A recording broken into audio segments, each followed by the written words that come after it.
Professor Thomas. I will be giving my oral presentation about what my research paper will be on concerning mental illness within the humanities. And I kind of assume that most people would be writing about musicians, actors, maybe even a few authors.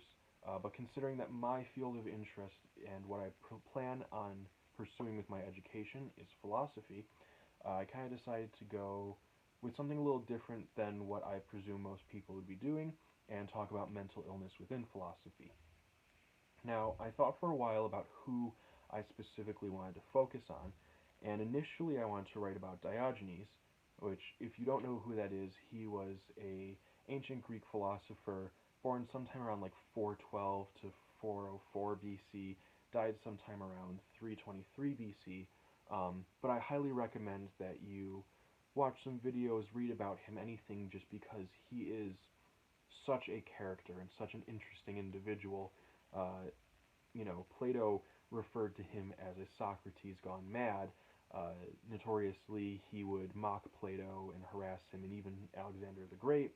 Um, and there's actually a condition called Diogenes syndrome that is named after him that is characterized by self neglect, squalor, social withdrawal, hoarding, lack of shame.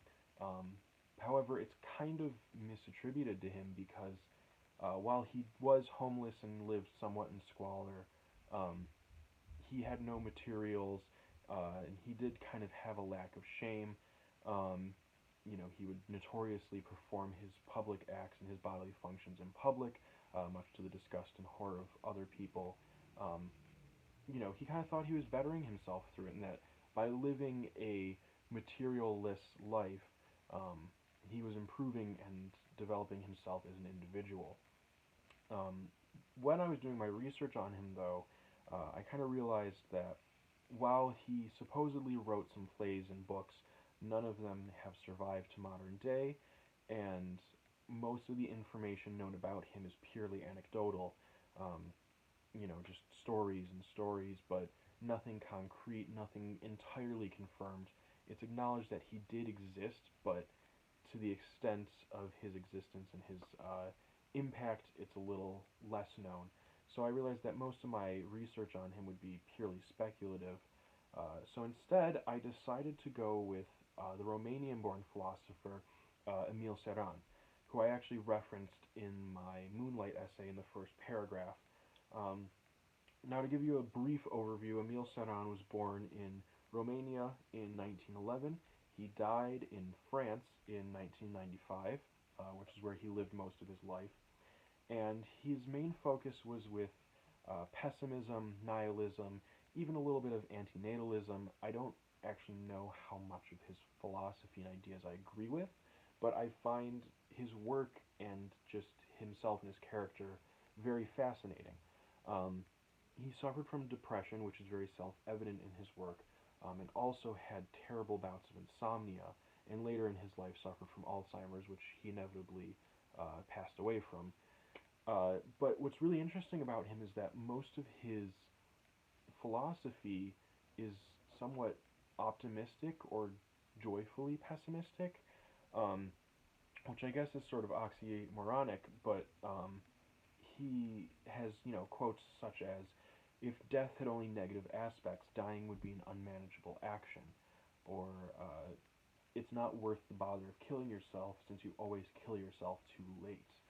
So he very much, used his pessimism and his view of the absurdity of life and the meaningless of life to view it as something optimistic and something that should be worth living just because we're already here.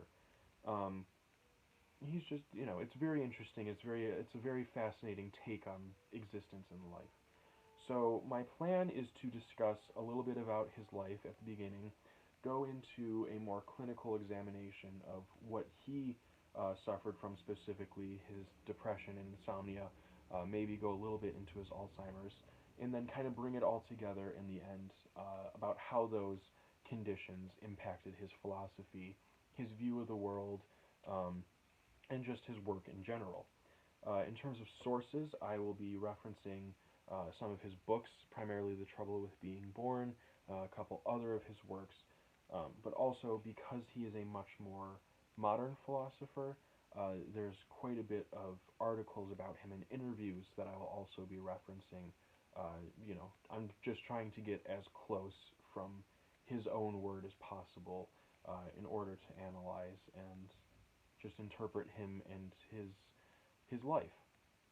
So I hope you will enjoy it. I look forward to presenting it to you. And yes, I will talk to you soon. Thank you.